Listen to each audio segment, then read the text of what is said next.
il a donc lui-même personnellement republié le talk d'Ayoub, ce qui veut dire que voilà, il a approuvé entièrement ce qui est dit par Ayoub. Et aujourd'hui, nous avons la chance justement d'avoir ce monsieur qui marche avec les grands parce qu'il est lui-même un grand. Nous avons la chance d'avoir Ayoub parmi nous qui va nous parler de Quick Framework, un framework qui se base sur la résumabilité pour être plus performant que ses frameworks concurrents. Je ne vais pas en dire plus. Voilà, on va dire Ayoub, à toi le studio pour voilà, nous parler de ce brillant framework. Nous avons hâte. Alors déjà, merci beaucoup Yvon pour cette présentation.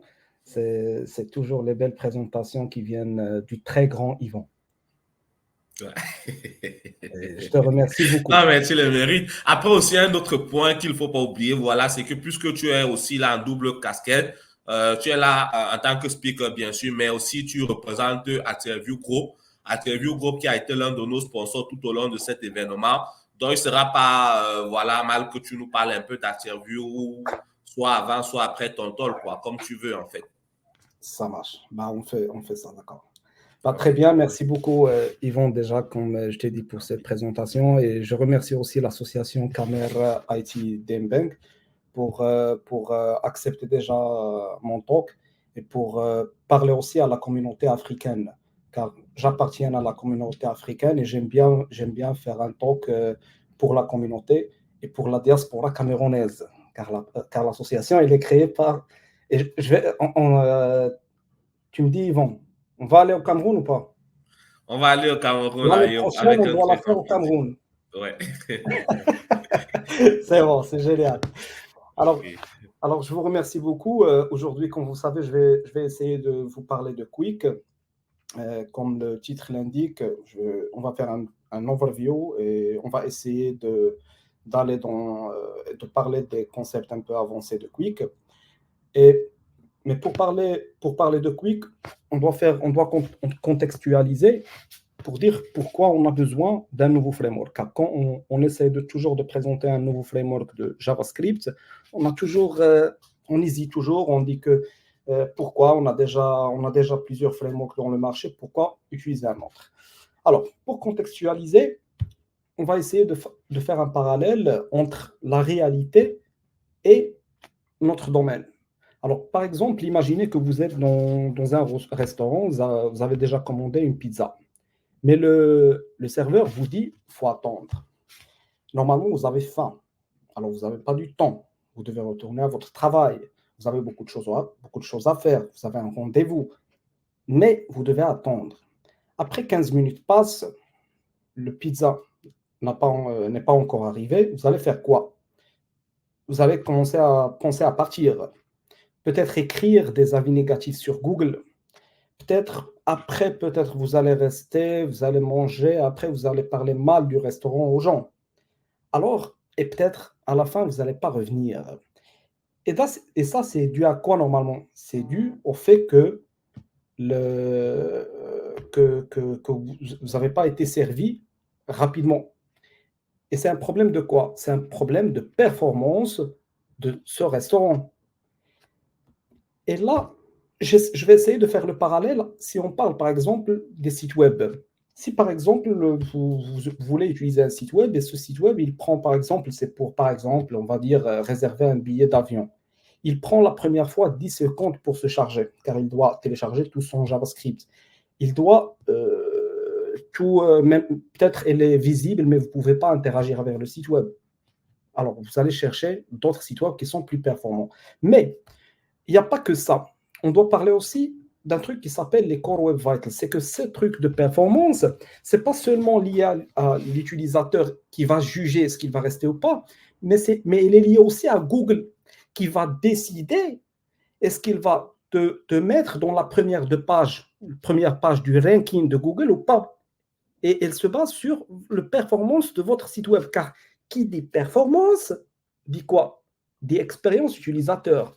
Et nous, dans le domaine du web, on ne travaille pas pour des machines, on travaille pour des utilisateurs humains qui vont utiliser, on peut dire des consommateurs, qui vont utiliser ce site web. Alors, on doit leur offrir la meilleure expérience possible. Et Google se soucie de ça. Alors, Google, elle a des métriques qui s'appellent les Core Web Vitals pour mesurer la performance de votre site web. Ça, c'est le framework Astro qu'ils ont posté ce tweet. Do you guys ever think about Core Web Vitals? Et la réponse qu'on dit chez nous, donc Quick, on dit oui, we cares. Alors, on va commencer déjà par une présentation des Core Web Vitals. On va commencer par le Largest Contentful Paint. C'est quoi le Largest Contentful Paint? C'est une métrique pour mesurer le temps qui va prendre l'élément le plus large dans la page à s'afficher. Par exemple, j'ai fait un test sur le site d'Adservio. Il y a une image, ou si je me rappelle, c'est une image qui a pris beaucoup de temps pour s'afficher. Alors, ce qu'il fait, ce métrique, elle est en train de mesurer, par exemple, si vous avez une image de carrousel ou un truc comme ça, elle va, et l'image, par exemple, sa taille, c'est 3 mégas ou 20 mégas ou peut-être quelque chose comme ça, elle va mesurer le nombre de secondes qu'elle va prendre pour s'afficher. Si elle prend moins que 2 secondes, de secondes 5, c'est good. S'il prend plus, faut essayer d'improver, d'améliorer. S'il prend plus que 4 secondes, alors c'est pas bien fait. Et ça c'est le métrique de Largest Contentful Paint. Il n'y a pas que ça. Il y a un autre métrique qui s'appelle Cumulative Layout Shift. Alors, il mesure quoi exactement? Alors, pour vous expliquer bien ce qu'il mesure, je vais vous montrer un exemple. Mais avant, alors, comme vous pouvez lire ici, il dit Don't move content. Il parle de contenu, des éléments qui bougent dans notre page. Par exemple, on a par exemple ici le site de Financial Times. Quand on clique sur ft.com, on clique sur Entrée, il affiche cette page. Mais après juste 3 secondes, il bouge toute la page au-dessous et il affiche une barre ici de publicité. Alors ça impacte notre métrique de Cumulative Layout Shift. Si par exemple, après une autre 3 secondes, il bouge celui-là, après il bouge le titre, après il bouge le login, ça impacte le score. Mais pourquoi c'est intéressant? Alors, imaginons par exemple, si quelqu'un il vient ici, avant qu'on avait la page comme ça, il veut cliquer sur Sign In pour faire le login. Le temps qu'il va cliquer, car il voit la page, il y a la page qui bouge et il clique sur la publicité. Alors Google, il te dit ça, c'est pas une bonne expérience utilisateur, pour la simple raison que l'utilisateur, il voulait se connecter au site et après, il se trouve en train de regarder des publicités. Ça, c'est pas bien. Alors, on passe à l'autre, c'est le First Input Delay. Alors ça concerne JavaScript, c'est notre sujet. C'est le temps qu'elle va prendre une page imaginons la page, elle est affichée maintenant, mais elle doit attendre de télécharger le JavaScript et l'exécuter.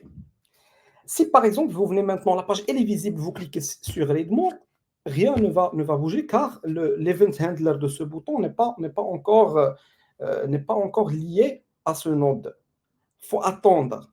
Alors, vous allez cliquer encore, et ça arrive plusieurs fois dans des sites. Après, ça marche. Pourquoi? Parce que c'est bon, la page, elle a téléchargé le JavaScript et il l'a exécuté. Alors, ce temps que la page va prendre entre afficher le bouton et rendre le bouton interactif, car ce n'est pas la même chose, ce n'est pas parce qu'on voit le bouton qu'il est fonctionnel, mais il faut encore attendre, et ça arrive beaucoup avec les single page applications. Ce métrique, son rôle, c'est de mesurer le temps entre l'affichage d'un élément et son interactivité, quand l'élément il va devenir interactif. Alors ça, c'était pour les Core Web Vitals. Mais le problème, il vient principalement de quoi? Il y a beaucoup de choses à optimiser dans nos sites web. Il vient plus principalement de JavaScript. Mais est-ce que c'est, quand on dit le problème vient du JavaScript, on dit toujours le développeur n'a pas fait d'optimisation, n'a pas fait bien son boulot, il doit s'améliorer, il doit apprendre à faire du lazy loading, il doit apprendre à bien faire ses composants, il ne doit pas avoir des scripts, de third-party scripts, il y a beaucoup d'améliorations à faire, des trucs à faire. Par contre, ça, c'est pas la faute du développeur, c'est plus la faute du framework qu'on utilise ou du paradigme qu'on utilise. Et aujourd'hui, si je fais cette présentation, c'est pour présenter la solution. Alors, avant de présenter la solution, on doit comprendre pourquoi. Déjà, avoir un site qui n'est pas performant ou une application web qui n'est pas performante, c'est un problème. Quand on parle, par exemple, des sites e-commerce, par exemple, le but, c'est quoi? C'est de vendre nos produits. Quand on parle, par exemple, d'un site de news, par exemple, le but, c'est d'afficher ce qu'on a rapidement, ce qu'on a à montrer. L'utilisateur, il ne doit pas attendre. Alors, il y avait beaucoup de use cases qui étaient faites par Google, des études qui étaient faites par Google sur des améliorations faites sur plusieurs sites web. Ils ont remarqué qu'il y a un taux de conversion qui monte parce qu'il y avait une amélioration de la performance. Par exemple, ici, si on parle du site Cook, ils ont amélioré seulement le site de 850 millisecondes. On parle de millisecondes, c'est même pas une seconde. Et ils avaient 7% de conversion de plus. D'accord? Pinterest, ils ont amélioré 40%. 40% leur performance. Ils ont eu 15% de plus d'inscriptions. Alors, ça sert à quelque chose. Car on est là, on fait des sites, on fait des sites e-commerce, par exemple, c'est pour vendre des produits. On n'est pas là pour juste les afficher. C'est pour les vendre. Et pour les vendre, il faut que l'utilisateur, le consommateur qui va les acheter, il doit avoir la meilleure expérience utilisateur possible. Ici, c'est un chart. Je vais essayer, ce qu'on essaie de montrer avec, c'est que si on fait des applications web qui contiennent beaucoup d'interactivité, si on veut ajouter de l'interactivité à nos sites web, on a besoin de quoi? On a besoin de plus de JavaScript, ce qui est normal. Et quand on ajoute plus de JavaScript, on a la performance qui chute. D'accord? Et ça, c'est normal, car la page, elle va prendre plus de temps pour charger tout JavaScript nécessaire, et ça va impacter la performance. Maintenant, on va essayer de faire une présentation de ce qui était avant, un petit peu de l'histoire, pour bien comprendre l'impact de la solution qu'on présente aujourd'hui. Alors, avant, dans le passé, comme vous savez, on travaillait avec des langages comme PHP, comme Java, Ruby on Rails, dans le back-end, et on fait juste des formulaires, des trucs à afficher dans le front. Et toi, par exemple, quand tu cliques sur un lien, il charge toute une autre page. Alors ça, c'est du server-side rendering. Mais après, on avait besoin d'avoir plus d'interactivité. Alors là, on a mis jQuery.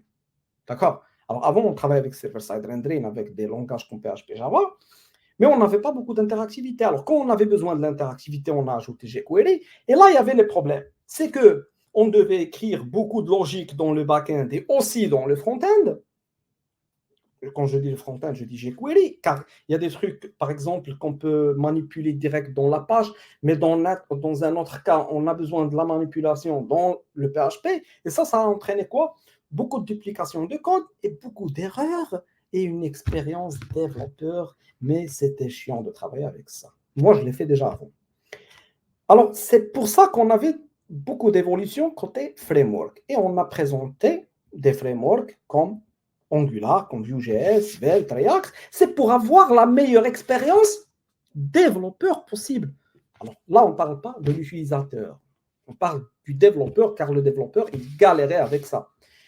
Et c'était bien, car il doit seulement écrire son code une fois. Soit, par exemple, si on va dire il a besoin des validateurs, soit il va faire le validateur dans le backend, ce qui est conseillé, soit il va faire dans le front, mais il n'a pas besoin de faire de dupliquer le code.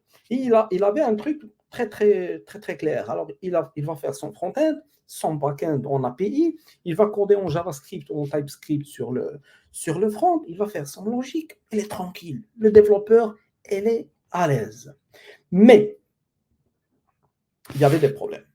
C'est quoi le problème? C'est la performance. Dû à quoi? Dû au process de hydratation. On dit qu'il prend beaucoup de temps pour s'exécuter. Alors, pour présenter ça, je vais vous montrer maintenant l'exemple quand on a des applications qui fonctionnent avec de la SPA. Alors, quand on clique par exemple sur le site qui est fait avec Angular, Premier truc qu'on affiche, c'est une page vide. Il y a une page blanche vide, il n'y a rien. Il faut attendre qu'on charge tout le JavaScript, le bundle qui est généré par Angular, par React. Il faut télécharger tout le site web et l'exécuter.